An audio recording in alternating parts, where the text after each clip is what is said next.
Bienvenue dans cette nouvelle vidéo. Et aujourd'hui, tu vas découvrir les 6 médecins naturels qui te permettent d'être en bonne santé. Et juste avant, pour recevoir mes informations en santé naturelle, clique sur le lien dans la description. Ok, alors j'ai fait une petite liste et j'ai mis 6 médecins naturels, en tout cas mes 6 meilleurs médecins naturels qui te permettent de rester en bonne santé de manière préventive ou de manière à améliorer ta santé. Ok? On y va? Alors, le premier pour moi, c'est l'exposition à la lumière du soleil, la lumière de dehors. Tout simplement, le soleil te fait du bien au moral. Tu vois qu'en hiver, tu peux avoir une baisse du moral, une dépression saisonnière pour certains qui sont soumis, qui sont sensibles à cette baisse de luminosité.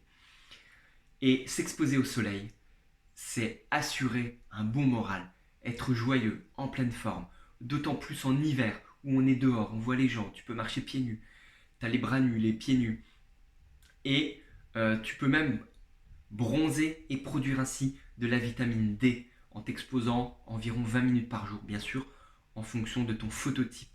Si tu es clair, si tu as la peau blanche, les cheveux blonds, ou si tu es brun, à la peau un petit peu mate, ou si tu es noir, eh ben, c'est pas du tout la même chose au niveau de l'exposition au soleil, ni en termes de production de vitamine D. D'accord? Une peau noire, plus la peau est foncée, plus tu vas produire moins de vitamine D qu'une personne à la peau claire.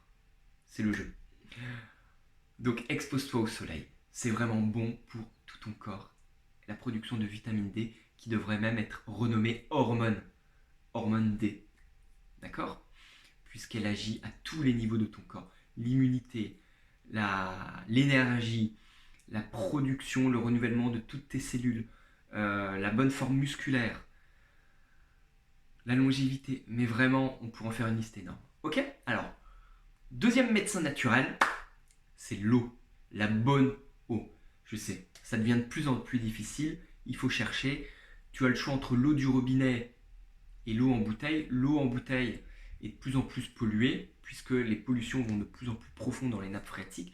Et en plus, elle est polluée en fonction des marques par des microparticules de plastique. Ok? Tandis que l'eau du robinet, chez nous, est potable, mais c'est tout à fait relatif, puisque ce sont des... Comment? On vous fixe, il y a des limites qui sont fixées dans chaque, que ce soit en contenu de pesticides, d'aluminium, de plastique bien évidemment, de plomb, ça peut être également de médicaments comme les anxiolytiques, les antidépresseurs, les hormones féminines. Le problème c'est que pour que cette eau reste potable, on augmente sans cesse les limites. Donc oui, elle reste potable, mais on augmente les limites, donc c'est du n'importe quoi. Donc vraiment, faire attention à l'eau que tu choisis. Et tu peux utiliser des filtres à eau. Le mieux, c'est les filtres à eau avec osmose inverse, qui ont un certain prix, mais qui sont vraiment efficaces pour bien nettoyer l'eau. En tout cas, autant qu'on puisse le faire. Voilà, et en plus, puisque tu es constitué en majorité d'eau, en tout cas dans l'enfance, plus tu avances en âge, moins tu as d'eau. Et donc c'est vraiment important pour le bon fonctionnement de ton corps. Okay? Une déshydratation d'eau, juste à 10%, va diminuer énormément toutes tes fonctions cérébrales et cérébrales, intellectuelles et physiques. Ok? Ensuite, dans la veine, de même que la bonne eau, le bon air. Pareil, ça devient de plus en plus difficile. Que ce soit l'air dans les villes ou dans les campagnes, les deux sont pollués. Mais le pire, c'est l'air dans ton habitation. L'air dans ton habitation, maison ou appartement, est bien plus pollué que l'air de dehors, même si tu es en ville. D'accord? Que ce soit... même, et d'autant plus... je me reprends. D'autant plus si ton habitation est très récente, qu'elle vient d'être construite. Eh bien, il faudrait éviter d'y vivre pendant la première année. Tu as tous les solvants, les cols, les papiers peints, les nouveaux matériaux. Tout ça, ça dégage des produits toxiques qui n'ont pas forcément une odeur, mais qui polluent et qui ont une action de perturbateur endocrinien. Donc, c'est pour ça que c'est encore plus important d'aérer son habitation. 10 minutes le matin au lever, 10 minutes le soir avant de se coucher. Et si tu es en été, printemps, que tu peux l'ouvrir toute la journée, c'est encore mieux. Ok? L'air à la campagne, on pourrait penser qu'il est moins pollué qu'à la ville, mais il faut penser qu'il y a tous les polluants pesticides qui volent et que tu respires. D'accord? Par exemple, les pesticides qui peuvent être mis dans les vignes, emportés par le vent, viennent se coller dans tous tes meubles et tous tes murs et vont y rester à vie et peuvent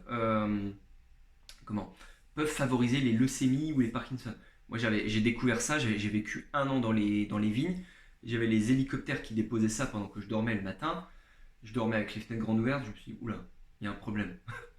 J'ai fait quelques recherches, j'en étais malade. Voilà, pour la petite anecdote. Donc vraiment à faire attention. Ensuite, on a l'exercice. L'exercice physique, bien évidemment, de plus en plus à la mode. C'est à la mode, mais c'est vraiment important, toujours avec parcimonie. Club de fitness à l'intérieur ou aller dehors. Le plus important, c'est pas que tu fasses plein de sports à ne plus pouvoir respirer ou à avoir des gros muscles. Le plus important, c'est que tu te dépenses et surtout que tu te fasses plaisir. Ça peut être de la marche à pied, de la course à pied, du tennis, de la natation, de la musculation, un sport de combat, un art martial, du basket, du foot. Ce que tu veux, va prendre l'air, prends tes baskets, fais du sport, fais-toi plaisir. Ton corps t'en remerciera. Justement, pour tes muscles, pour ton cardio, pour ta respiration, ton endurance, mais surtout pour le plaisir et toute la cascade d'hormones qui en vient. Ensuite, on a le repos. Eh bien, le repos, c'est pas que le sommeil. Bien dormir la nuit. À peu près 8 heures de sommeil, parfois moins pour certains, rarement plus. Il y a quelques gros dormeurs, mais c'est rare aussi. Bien dormir pour se régénérer, pour que son cerveau fasse le tri dans toutes les informations de la journée, que les organes se régénèrent, que ça te fasse du bien. D'accord? Pas de sommeil pendant 24 heures, ça équivaut à avoir 0,5 g d'alcool dans le sang. Donc tu penses bien que tu fonctionnes beaucoup moins bien après ça, surtout en cumulé. Donc dors, fais des pauses aussi dans ton travail, dans tes journées. Et enfin, en 6e, l'alimentation saine. Je ne saurais trop le répéter et je vais continuer avec ça. Mange sainement. Qu'est-ce que c'est manger sainement? Je te l'ai déjà dit.